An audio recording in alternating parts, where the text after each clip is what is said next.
ang mga kwento ng pag-ibig, kwento ng buhay at kwento ng pag-asa dito sa Barangay Love Stories. Love Stories. Mahal! Dumating na ba yung parcel ko? Parcel mo? May dumating kanina. Ayun oh. Medyo malaki nga eh. Ano na naman ba yan ha? Ano pa nga ba? Di mga gamit sa pangarap kong barberya. Nag-iipon na ako ng paunti-unti. Binibili ko online yung ibang gamit. Teka, bubuksan ko muna to. Wag mo na munang buksan yan. Saka na kapag tulog na ako. Ha? Bakit naman? Kasi baka mairita lang ako katulad ng pagkairita ko dun sa ibang mo pang binili. Ay, mahal naman. Bakit ka naman naiinis?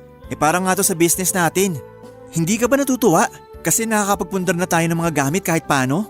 Paano kung sabihin kong hindi? May magagawa ka? Ay, mahal naman eh. Wag mo nga ako matawag-tawag na mahal. Naimbyer na ako sa'yo, Aiki. Puro ka bili, puro ka gastos. Wala namang kwenta yung pinagbibili at pinagkakagastusan mo. Sino may sabing wala? Di ka ba nakikinig? Nagpupundar ako ng mga gamit para sa negosyong plano kong ipatayo. Alin, yung barbershop? May kumikita ba doon? Oo, meron. Meron daw. Sa pagkakaalam ko kasi, wala. Kita mo yung barberya dun sa may palengke? Yung nasa dulo pag kumaliwa ka sa eskinita? Ayun, nilangaw. Kakabukas lang tapos 4 na buwan lang tinagal, lugi na. Sarado na, for rent na yung pwesto. Hindi kasi maayos ang pwesto nila. Sinong customer ang gugustuhin dumaan sa masikip na eskinita para lang magpagupit, di ba? Wala talaga silang magiging parokyano pag ganyan. Kahit ako, maghahanap ng ibang barbershop. Dapat kasi, doon sila sa may unahan pumwesto. Doon sa may labasan. Mas dinadaanan nyo ng mga tao. Nahihibang ka na ba? Di mas lalo silang walang kinita. Mas mahal daw yung renta pag sa labasan. Mababawi naman nila yun pag dinigsa sila ng mga tao, mahal. Tsaka araw-araw, kailangan ng barbero kasi mabilis humaba buhok naming mga lalaki. Tsaka kayo rin mga babae. Hindi kami nagpapagupit sa mga barbero. Bakit yung nanay ko? Sa barbershop pinakalbo yung kapatid kong babae na maraming kuto. Abay, ewan ko sa inyo. Saka wag mo ngang ibahin ang usapan. Ay, hindi ko iniiba ang usapan. Gusto ko lang makita mo ang punto ko. Mahal, alam mo namang barbero ang tatay ko, di ba? Pati lolo ko, pagugupit ng buhok ang kinabubuhay. Pero nawala sa amin yung negosyong yun kasi nagkasakit yung tatay ko. Ni isang gunting, wala akong namana. Kaya nga eto ko. Nagsisikap na makapagpundar pa unti-unti. Alam ko na yan, Aiki. Ilang beses mo na yan kinwento sa akin. Akala ko napaintindi ko na sa'yo na wala ka mapapala sa pangarap mong pagbabarbero. Ewan ko ba naman kung anong klaseng utak meron ka? Ang ayos-ayos ng trabaho mo sa opisina nyo, the aircon, may mga benefits, tapos isusuko mo kasi gusto mong sumugal sa negosyong sinasabi mo? Taas ng tingin sa'yo ng mga kapitbahay natin kasi pumapasok ka sa opisina. Tapos gusto mong maging barbero lang? Huwag mo namang insultuhin ang pagiging barbero. Marangal na trabaho yun, mahal. Hindi sila nagnanakaw. Pinagpapaguran nila bawat sentimo na kinikita nila. Wala akong pakialam. Basta ayoko pa rin yung idea mong yan. Kaya kung ayaw mo mag-away tayo, wag na wag mong bubuksan sa harapan ko yung parcel mo. Ipapakain ko sa'yo laman yan. Papalunok ko sa'yo yung bubble wrap. Sige, hindi ko na muna ito bubuksan. Aba dapat lang. Tigilan mo na rin muna yung pagbili ng mga gamit na ganyan. Nakakabwisit kasi.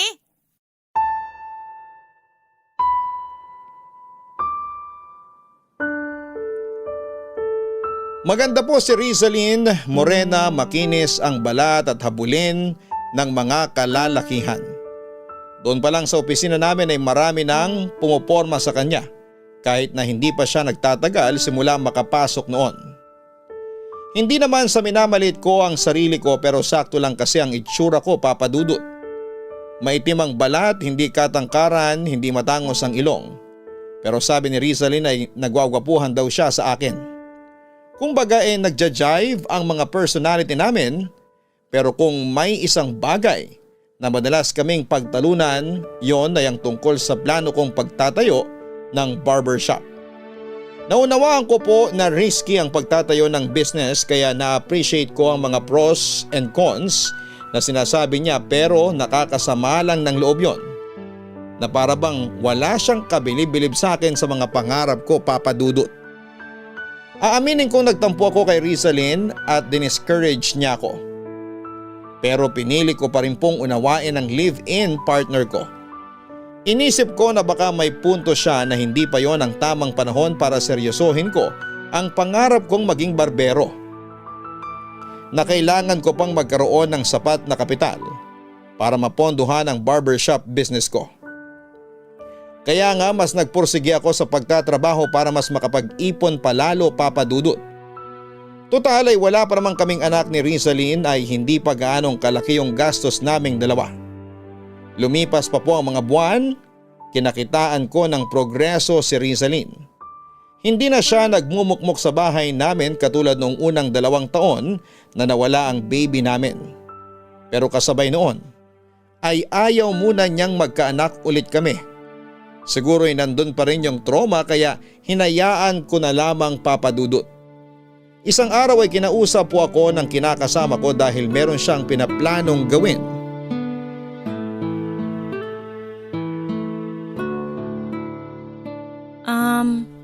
Mahal?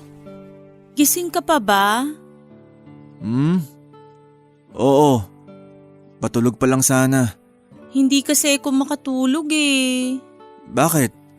May nangyari ba? Wala naman, pero may iniisip kasi ko. Kaya siguro hindi ako makatulog. Pwede mong sabihin sa akin. Baka sakaling mabawasan pag-iisip mo pag ginuwento mo. Tungkol saan ba?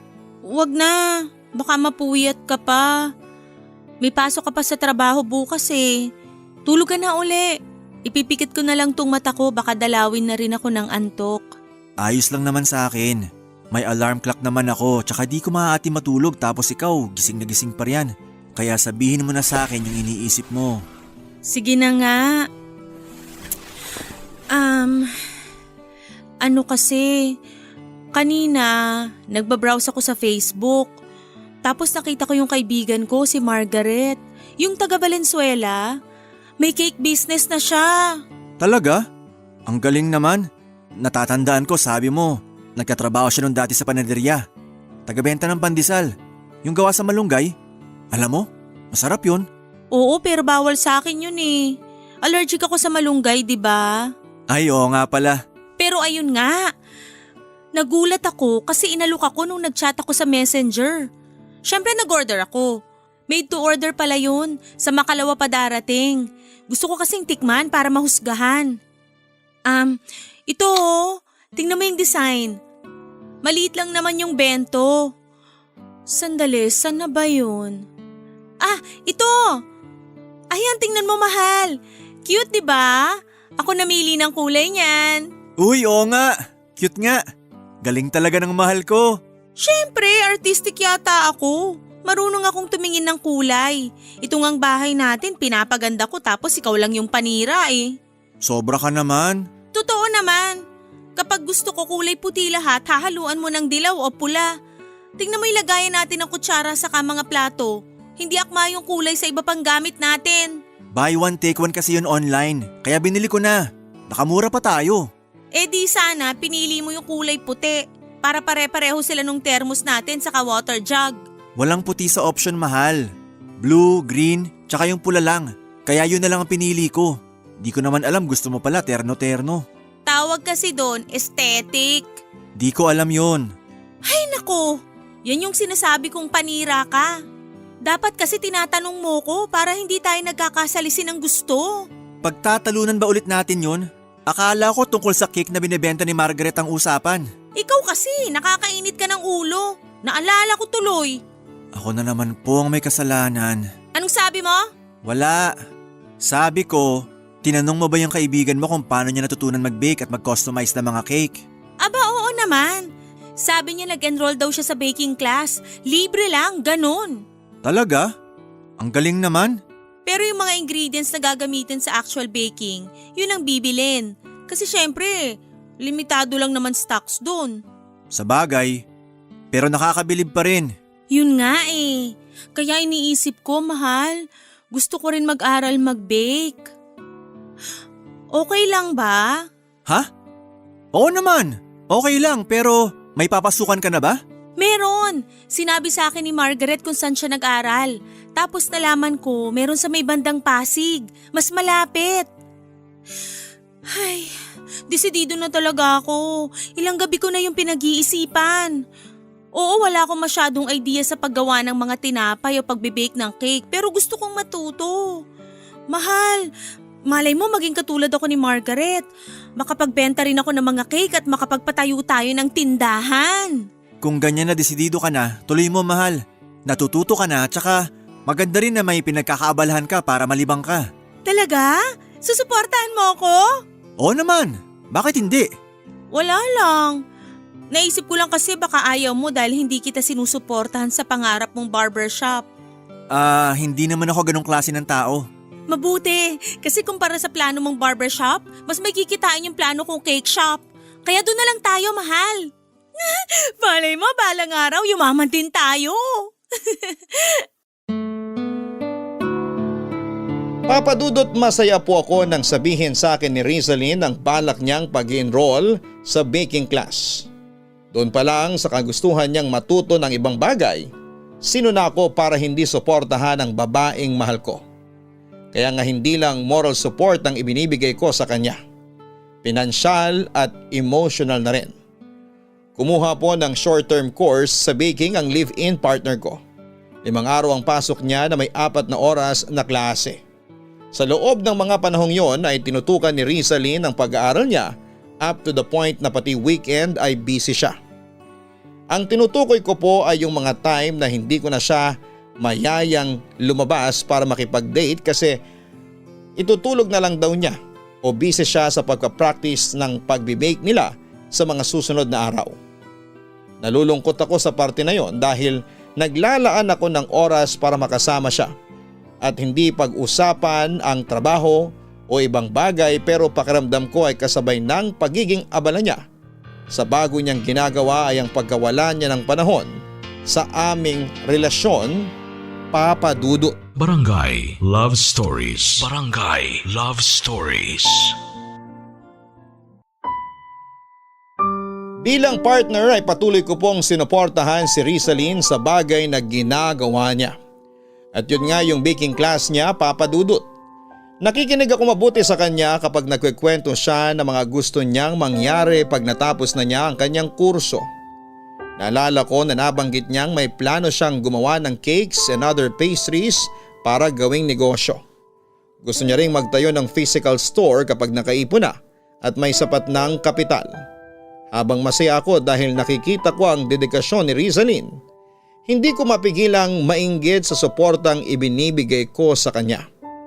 Hindi niya kasi yon magawa sa akin at sa pangarap kong pagtatayo ng barbershop, Papa Dudut. Kahit na ayokong magdamdam ay hindi ko pa rin mapigilan. Sa kabilang banda ay natutuhan kong isantabi ang feelings ko kahit na paulit-ulit kong naiisip ang mga sinabi sa akin ni Rizalyn noon. Na baka walang patunguhan ang pangarap ko at mag-aksaya lamang ako ng pera at ng lakas. Sa pagpapatuloy ng klase niya sa baking ay lalo po kaming nawala ng oras sa isa't isa ni Rizalyn, Papa Dudut. Madalas overtime ako sa trabaho tapos kapag wala siyang klase ay lumalabas siya kasama ang mga bago niyang kaibigan na nakilala niya sa baking class nila. Masaya ako para sa kanya kasi meron na siyang ibang sinasamahan.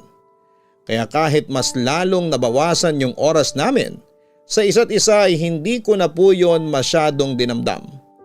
Ayokong sumama ang loob ko kay Rizalyn kasi mahal ko siya at mahalaga sa akin yung kaligayahan niya kahit na parang hindi na po ako kasama doon, Papa Dudut.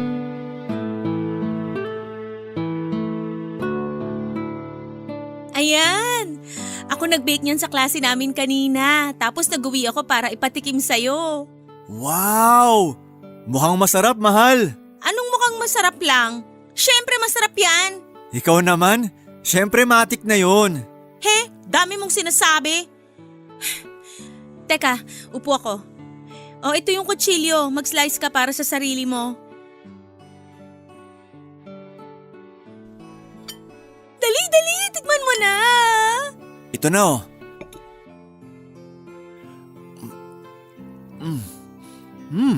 Ano na? Bagal mo naman ngumuya. Sandali, hindi ko pa malasahan. Teka, isa pa nga. Anong di mo malasahan pinagsasabi mo dyan? High blood ka na naman. Hindi ako high blood. Kakainis ka kasi. Ano na masasabi mo? Tagal ha? Masarap naman siya, mahal. Pero parang hindi masyadong malinamnam. Ha? Pinagsasabi mo dyan? Ako nga titikim?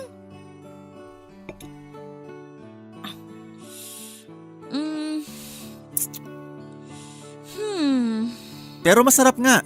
Masarap. Pero tama ka. Hindi siya masyadong malinamnam. Parang may kulang pero ewan. Okay lang yun, mahal. Kakainin ko pa rin naman tong ginawa mong cake. Sarap talaga. Ang galing ng mahal ko. The best. Pwede ba wag ka ngang magsinungaling? Naiinis ako eh. Palagay mo sa akin, uto-uto? Siyempre hindi. Huwag ka na mainis, mahal. Mahalin mo mukha mo. Rizalin naman. Hindi ko kasi alam saan ako nagkamali. Sakto naman yung sukat ko ng mga ingredient. Saan kaya ako napasobra? Kaya pala nangunot yung kilay nung trainer namin pagtikim dyan sa cake na gawa ko. Akala ko pa naman na perfect ko na. Paano na lang ako magtatayo ng cake business nito kung hindi masarap yung mga gawa ko? Kaya ka nga nag-aaral para matuto pa. Wala naman pinanganak na magaling agad sa isang bagay. Pero matatapos na yung klase namin. Parang wala naman akong natutunan nito, mahal. Hindi totoo yan. Hindi ka palang magaling pero marunong ka na. Ayoko nang marunong lang. Gusto ko magaling. Papunta ka na doon. Huwag mo madaliin. Sa bagay. Pero gusto ko talagang maging magaling. Kukumpetensyahin ko yung cake business ni Margaret. Tatalunin ko siya. Pero hindi ko yun magagawa kung patapos na yung klase namin. Nakakatamad naman mag-bake mag-isa dito sa bahay tapos hindi pa kumpleto mga gamit ko.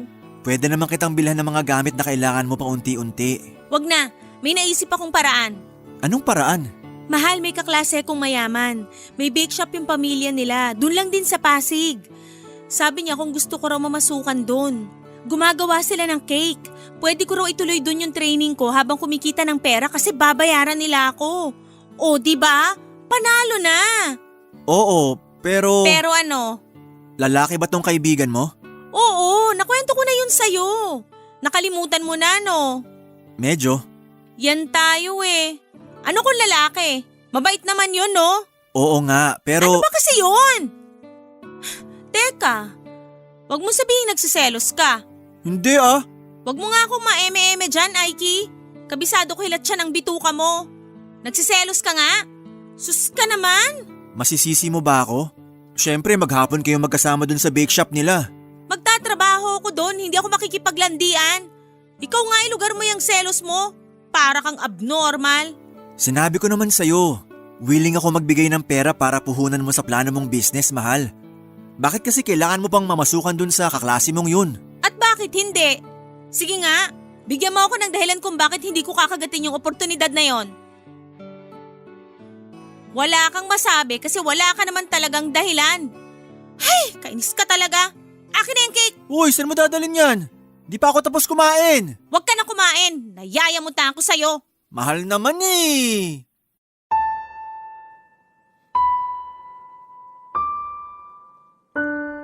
Nang matapos ang kurso na kinuha ni Rizalyn sa baking, namasukan siya bilang trainee sa bake shop ng kaibigan niya para makaipon siya ng panimula sa plano niyang negosyo. At hindi po siya nagpapigil kahit na sinabi kong handa ko siyang bigyan ng puhunan. Ilang beses ko siyang kinumbinse kasi hindi maganda ang kutob ko, Papa Dudut. Ewan ko kung saan ang galing yung pakiramdam na yon pero sa huli, pinagbigyan ko rin si Rizalyn sa gusto niyang mangyari.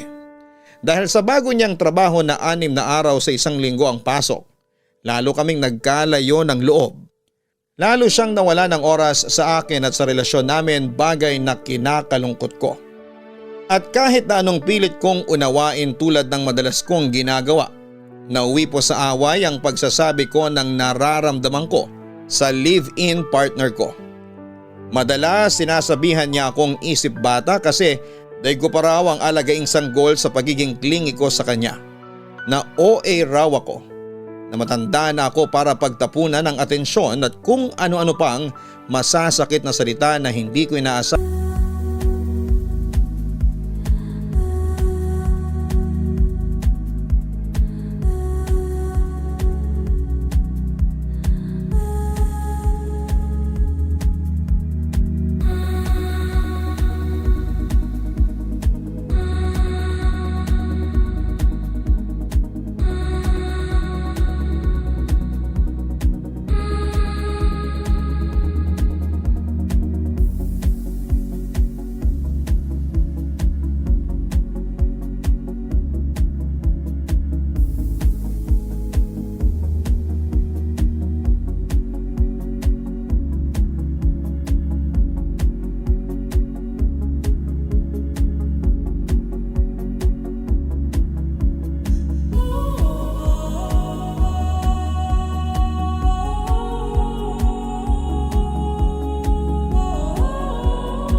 masasabi niya, Papa Dudut. Pero nagbago po ang lahat ng isang araw ay nadatnang ko sa bahay na balisa si Rizalyn pag uwi ko galing sa opisina.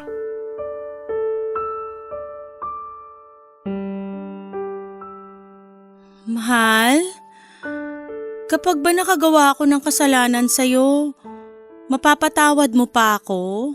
Anong klaseng kasalanan? Basta, sagutin mo na lang kasi.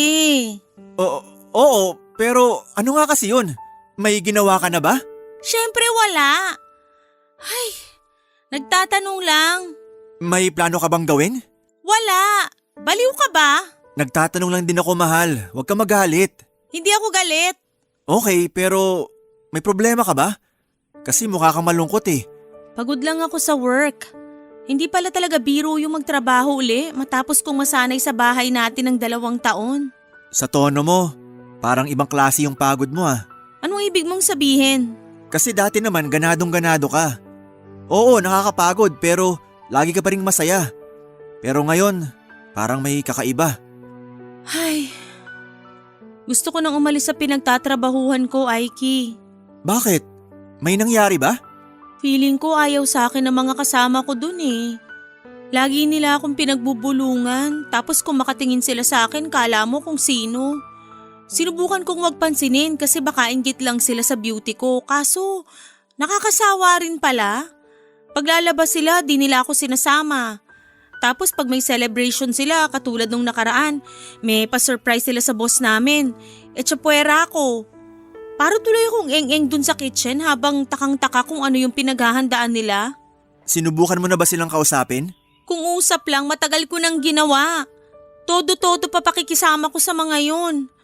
Nung 1 linggo, pinagluto ko pa ng afritadang manok yung isa naming kasamahan na nag-birthday. Nagpaparinig kasi siya na paborito niya yun. Tapos nung nalaman niyang galing sa akin, aba, hindi kinain. Pero tinanggap at nagpasalamat. Akala mo kung sinong anghel pero daig pa si Satanas pagtalikod. Paano mo nalamang hindi kinain? Narinig ko, malamang. Nagchichismisan sila nung break time na pinakain na lang daw niya sa mga aso yung ulam na bigay ko. Ang kapal, di ba? Mahal-mahal ng kilo ng manok plus mga ingredients. Isama mo pa yung pagod ko tapos gaganunin lang niya. Minsan parang gusto ko na lang magkunwaring sinasapian ng masamang espiritu para may excuse akong masakal yung gagang yun eh. Nakakaloka kasi.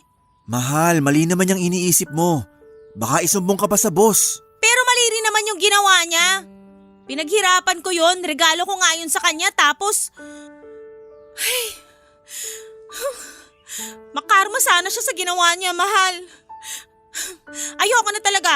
Pagod na ako sa kanila. Rizalyn, kung pagod ka na, tama nga siguro desisyon mo na umalis na lang doon. Dito ka na lang sa atin mag-bake, tapos ibenta mo online. Uso naman yun eh. Kikita ka pa rin naman. At least ikaw ang boss. Wala kang kailangan pakisamahan na tauhan. Pero matrabaho yun. At wala pa akong tiwala sa kakayahan ko, mahal. Pwede ka naman mag-practice hanggang maging confident ka na sa product mo. I-apply mo yung napag-aralan mo. Palagay mo kaya ko? Oo naman. Naniniwala ako na kaya mo. Ikaw pa ba? Thank you sa pagtitiwala, mahal. Hindi ko alam ang gagawin ko kung wala ka sa tabi ko. Kaya ako nandito para samahan at damayan ka sa mga pinagdadaanan mo, mahal. Kaya huwag ka nang matakot. Ako na bahala sa'yo kasi partner tayo, di ba? Oo. Tapos mahal na mahal din kita. Mahal din kita, Aiki. Salamat. Walang anuman. Basta huwag ka nang malungkot.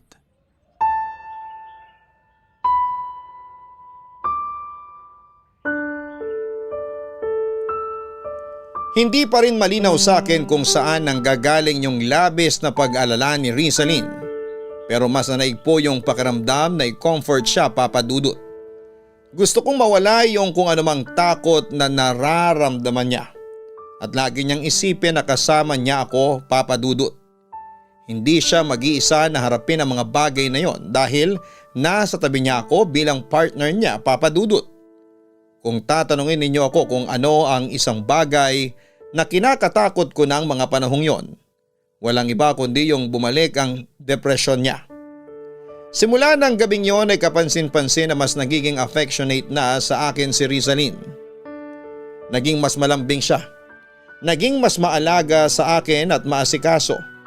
Nakikipagsiping na rin siya sa akin, Papa Dudut. Dati kasi halos ayaw na niya akong katabi sa kama. Napapatanong nga ako noon kung may nagawa ba akong mali para tratuhin niya ako ng ganon, pero sabi niya ay wala naman daw. Opo, nanlamig sa akin ang live-in partner ko. Hindi ko maramdaman ang presensya niya at natakot ako na baka maghiwalay na kami. Kaya nang bumalik yung dating Rizalyn na sweet at affectionate ay natuwa po talaga ako ng husto.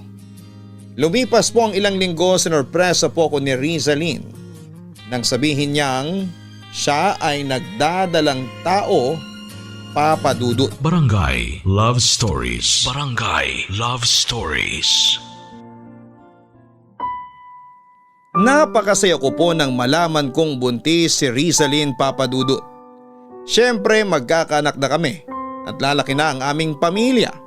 Bagaman biglaan, hindi po unwanted ang baby namin. Nasabi ko po na biglaan kasi aminado ako na hindi ko pa masyadong napaglalaanan ng ipon ng pagbubuntis ng live-in partner ko. Kaya ang perang ginamit namin panggasto sa mga check-up niya ay yung ipon kong kapital para sa plano kong pagtatayo ng barbershop. Wala naman pong kaso sa akin kasi sa anak ko naman mapupunta yung perang iniipon ko. Naisip ko na lamang na baka hindi po talaga para sa akin ang pagnenegosyo. Kaya lalo ako nagsikap sa pagtatrabaho upang madagdagan ng savings namin at tuluyang mapaghandaan ang pagdating ng aming baby. Lumipas ang 9 na buwan, matagumpay na naisilang ni Rizalyn ang healthy baby boy namin via cesarean section. Medyo malaki ang ginastos namin pero worth it naman po kasi ligtas at buhay ang aming anak. Pero aaminin ko na wala akong lukso ng dugo na nararamdaman sa batang dinala ni Rizalyn ng 9 na buwan sa sinapupunan niya. Ewan ko ba, Papa Dudut, pero masaya naman ako nang unang beses na makita ko yung baby pero parang wala sa loob kong mapalapit sa kanya. Bukod doon, habang tumatagal ay hindi na lamang ako ang nakakakita ng pagkakaiba namin ng anak ko. Ang ibig kong sabihin ay minsang natanong sa akin ng mama ko kung ako raw ba talaga ang tatay ng baby namin ni Rizalyn kasi hindi ko kamukha. Maputi po ang bata, pareho kaming moreno ng live-in partner ko.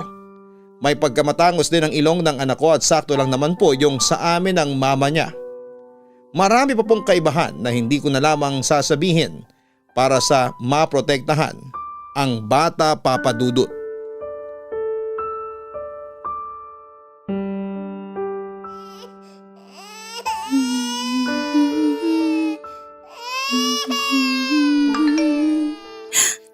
Uy, nag-reply na rin siya. Mahal? Mahal, umiiyak si baby. Mahal, ikaw na lang muna magpatahan kay baby. May ginagawa ako. Ay, naku anak, huwag ka na muna umiyak. Nakakarindi na kasi. Oh baby, tahan na. Nandito na si Papa. Halika, buhatin kita para di ka na umiyak. Oh, tahan na anak. Ay, mahal. Nagse-cellphone ka lang pala. Akala ko kung anong pinagkakaabalahan mo. Ano bang gusto mong palabasin? Wala. Punto ko lang, pwede mo naman ibaba sandali ang cellphone mo para patahanin si baby. Busy nga ako, di ba? Saka nandyan ka na, iuutos mo pa sa akin. Uy! Mahal? Rizalyn! Lintek! Ano ba yung Nike? Kanina pa kita tinatawag, pero kulang na lang dumikit yung mata mo sa cellphone mo. Tsaka sino ba yung kachat mo ha? Lapad ng ngiti mo abot tenga. Bakit ba dami mong tanong? Saka wala ka na doon. Anong wala na ako dun? May karapatan akong malaman kung sino yung ungas na nagpapangiti sa'yo. Naririnig mo ba yung sarili mo? Masyado kang praning. Sinong hindi mapapraning? Anong malay ko kung may ibang lalaki ka na pala na kinakausap dyan? Ay, anak ng sarsyadong isda naman, Aiki. Gusto mo makita tong kausap ko? Oh, eto. Ayan, si mama ko kachat ko. May kinukwento siyang nakakatawa kaya nakangiti ako. Ano, kontento ka na ba? Panatag ka na ba? Sorry na mahal. Akala ko kasi kung sinong lalaki. Yan ang hirap sa'yo masyado kang seloso na wala sa lugar. Hindi ako seloso. Hindi mo mukha mo.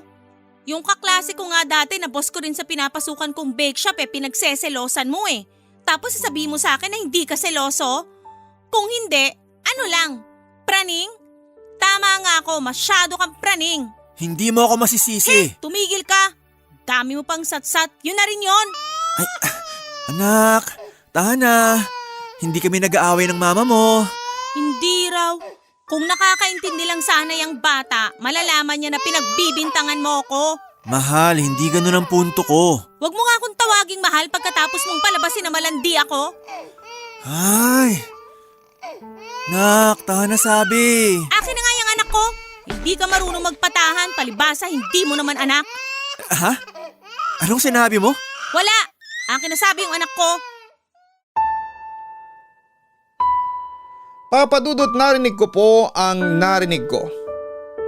Hindi lang ako makapaniwala pero naisip kong baka frustrated lang si Rizalyn kaya nasabi niyang hindi ko anak ang batang tinuring kong kadugo.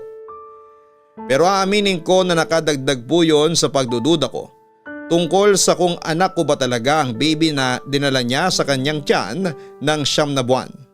Habang lumalaki kasi ang bata ay mas nakikita ko ang pagkakaiba namin. Lalo na sa pisikal na itsura. Nalungkot po ako ng husto kasi napamahal na ako sa kanya at tinuring siyang kadugo ko. Pero ang hindi ko po lubos maisip ay paano ko matatanggap na nagloko si Rizalyn sakaling ngang mapatunayan na hindi ako ang tatay ng anak namin. Pero yung isipin na yon ay nanganak pa ng mga bagong problema sa pagsasama namin ni Rizalyn. Lalo na nung napansin kong panay ang pag-alis niya ng bahay para lumabas. Tapos late na siyang umuuwi at minsan ay nakakainom pa, Papadudot. Ang masahol dito ay sinasama niya ang anak namin sa kung saang lugar na pinupuntahan niya nang hindi nagpapaalam sa akin. Hindi po ako bayolenteng lalaki, pinalaki akong mahinahon ng mama ko. Mapagmahal at mapagpatawad, alam niyo ng live-in partner ko. Kaya siguro ginamit niya ang mga katangiang yon para abusuhin at sagarin ang pasensya ko, Papadudot. Isang araw nangyari ang kinakatakutan nang may kumpirmahin sa akin si Rizalyn. Bagay na sa hinagap ay hindi ko akalaing magkakatotoo.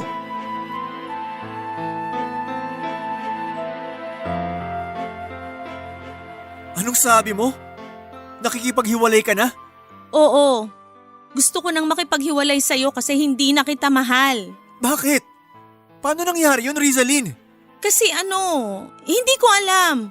Basta nagising na lang ako isang umaga na wala na yung pakiramdam ng pagmamahal na yun sa'yo. Hindi ko na mahanap, kaya sorry, ayoko na. May nagawa ba ako? Sabihin mo, kasi kung meron, handa naman akong ayusin para hindi masira yung pamilya natin. Wala kang nagawa, okay? Ako yung may problema kasi… Basta, hindi ko na talaga maramdaman yung pagmamahal ko sa'yo. Ayoko naman maging unfair at makisama pa sa'yo tapos ganun lang din pala. Pwede ba? Huwag mo na nga akong gawing tanga. Hindi ako naniniwala sa'yo. Alam kong may ibang lalaki ka na. Yun yung lagi mong ka-text at katawagan sa cellphone tuwing hating gabi kasi akala mo malalim na tulog ko. Yun din yung lagi mong kinikita kasama pa talaga anak natin. Di ba? Sabihin mo! Ay, naman. Huwag mo na akong pilitin kasi pag ginawa mo yun mas masasaktan ka pa. Wow! Concerned ka ba talaga sa akin o ano? Ewan ko sa'yo. Pinapadali ko na nga yung sitwasyon, gusto mo lagi madrama. Ano ka, nasa teleserye? Tunay na buhay to, ipapaalala ko lang sa'yo. Sagutin mo na lang kasi yung mga tanong ko. Huwag ka nang paligoy-ligoy. Bahala ka sa buhay mo, pero kung gusto mo talagang saktan ng husto sarili mo, sige, tama ka. Meron na nga akong iba at yung lalaking pinagseselosan mo nung una, yung kaklase ko at dating boss sa bake shop, siya na yung bagong mahal ko, Aiki. Ano? Ibig sabihin tama ako na may relasyon nga kayo? Tama ako na pinagselosan ko siya kasi iniibutan niyo ako sa ulo! Kung makapagsalita ka naman, akala mo asawa mo ko? Remind lang kita na hindi tayo kasal. Wala tayong pinanghahawakang kasulatan o papeles para umakto ka ng ganyan. Napaka-OA mo. Hindi mo ako pag-aari, hoy. Pero live-in partner kita at may anak tayo. May karapatan pa rin ako magalit sa inyo. Hindi mo anak ang baby na niluwal ko, Aiki. Hindi ka ba nakakahalata? Hindi kayo magkamuka. Ni hindi rin kayo magkakulay. Tiso yung anak ko tapos ikaw. Basta. Anong pinagsasabi mo? Paano hindi ko anak yung anak natin? May nangyari sa atin noon. Nabuntis kita. May nangyari sa atin pero matagal na rin may nangyayari sa amin ng ama ng baby ko. Malamang siya yung nakabuntis sa akin. Pinaako ko lang sa'yo kasi natakot ako nung malamang kong nagdadalang tao ako at hindi niya ako pananagutan. Pero nung pinanganak ko na yung anak namin at nakita niya yung picture ng baby, bigla siyang nagbago. Sabi niya sa akin, gusto niya maging tatay ng anak niya. Sino ko para ipagkait yun sa kanila? Sige nga. Wow! Sa lagay ako pa pala kontrabida sa inyo? Ayos ka rin, no? Niloko mo na nga ako, iniputan sa ulo, nagsinungaling ng husto, pinaako mo sa akin yung anak na hindi ko kadugo, tapos pinalalabas mo pa na ako yung may kasalanan dito? At cargo di konsensya ko pa kung hindi kita hihiwalayan para makapagsama na kayo ng demonyo mong kabit? Teka, huwag mong sabihin na yung hudas na yun ng tatay ng anak natin! Huwag mo nang tawaging anak mo yung hindi naman sayo. Masyado mong inaangkin, di mo naman kamuka. Kahit ipa-DNA mo pa.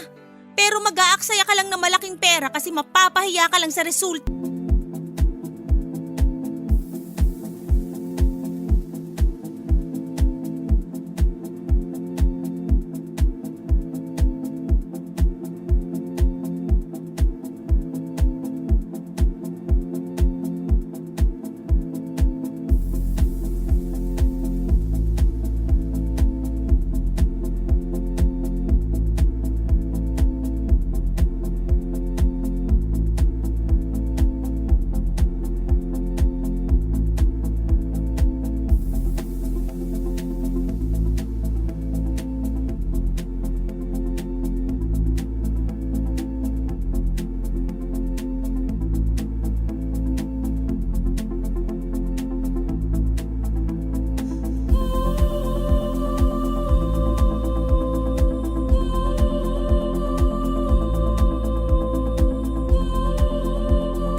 Sagutin mo yung tinatanong ko, Rizalyn! Oo, siya nga.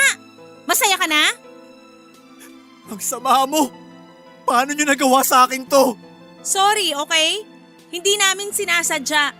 Nung una, business lang pinag-uusapan namin tapos nauwi sa ibang business.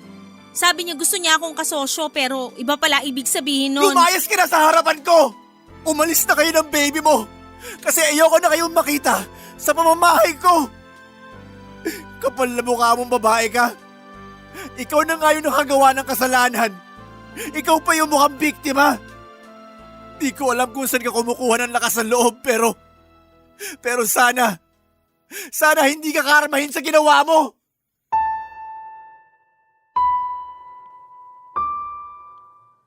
Umalis po si Rizalyn kasamang anak na hindi ko naman kadugo ng araw na yon. Naiwan po akong broken hearted at luhaan sa inuupahan namin. Kulang na lang ay kunin ko ang kutsilyo sa kusina at gilitaan ang aking liig. Pero mabuti na lang dahil wala na akong lakas mula sa matinding paghagulhol. Nung araw na yon din ay tinawagan ko si mama at dali-dali niya akong pinuntahan. Para po kong batang umiiyak sa bisig ng nanay ko habang nagsusumbong sa kanya papadudot. Tulad ng inaasahan ay nagalit po ang buong pamilya ko kay Rizalyn. Pero ako na ang may sabi sa kanila na hayaan na lang ang dati kong live-in partner. Nakisama po si Rizalyn sa tatay ng anak niya at sa huling balita ko ay nagkahiwalay din sila Tapos ay nagkaroon ng malubhang karamdaman ng dati kong live-in partner dahilan para ikamatay niya. Napakasakit po ng ginawa sa akin ni Rizalyn. At bagaman masakit na nawala na siya sa mundong ito, ay hindi ko pa rin siya magawang patawarin. Hindi niya po yun deserve, Papa Dudut, kasi hindi lang siya nagloko. Pinagmukha niya pa akong kawawa. Inapakan niya yung pride ko at pagkalalaki dahil sa nangyari. Ni hindi ko maisip kung paano niya yon naatim o kung nagagawa pa bang makatulog niya ng mahimbing sa gabi pagkatapos ng lahat noon. Hindi ko po alam ang kasagutan sa mga tanong ko at pinagpapasadyos ko na lamang ang nararamdaman ko ng mga panahong yon. Umuwi rin muna ako sa bahay namin para makasama ang pamilya ko. Malaki po ang naitulong nila para unti-unti ay maging okay ako, Papa Dudut. Hindi madaling mag-move on sa relasyon namin ni Rizalyn. Minahal ko siya, tinuring na parang mundo ko. Inilaan ang sarili ko sa kanya at bumuo ng mga pangarap na kasama siya. Pero lahat ng yon ay nawala. Gumuho na lang bigla at naiwan ako mag-isa, nasasaktan at pariwara. Akala ko ay hindi na ako makakausad pero lahat ng bagay, ultimo, matinding sakit at pagdurusa na pinagdadaanan natin ay merong katapusan. Sa kasalukuyan ay inaabala ko po ang sarili ko sa barbershop business ko, Papa Dudut. Single pa rin po ako at wala pang planong makipagrelasyon pero hindi ko naman tuluyang sinasarado ang puso ko. Proud at masaya po ako kasi sa wakas ay natupad ko na rin yung matagal ko ng pangarap. Magaan din ang loob ko dahil napapaligiran ako ng mga taong suportado ako at hindi ako hinihila pababa. Marami akong napagtanto sa buhay. Isa na doon yung inaalis ng Diyos. Ang mga taong hindi mabuti sa atin para matupad natin yung mga bagay na inilalaan niya sa atin. Maraming salamat po sakaling mapili po ninyong i-ere ang istorya ng buhay ko. Gusto ko lamang samantalahin ang pagkakataon para sabihing number 1 sa puso ko ang programa ninyong Barangay Love Stories. God bless po sa inyong istasyon at sa mga kabarangay natin. Ang inyong forever kapuso at kabarangay, Aiki. Barangay Love Stories. Barangay Love Stories. Anong say mo sa Barangay Love Stories na ito? Pagkwentuhan natin sa comment section yan. Nagustuhan ng iyong napakinggan? Ituloy yan via live stream sa www.gmanetwork.com/radio. Barangay LS 97.1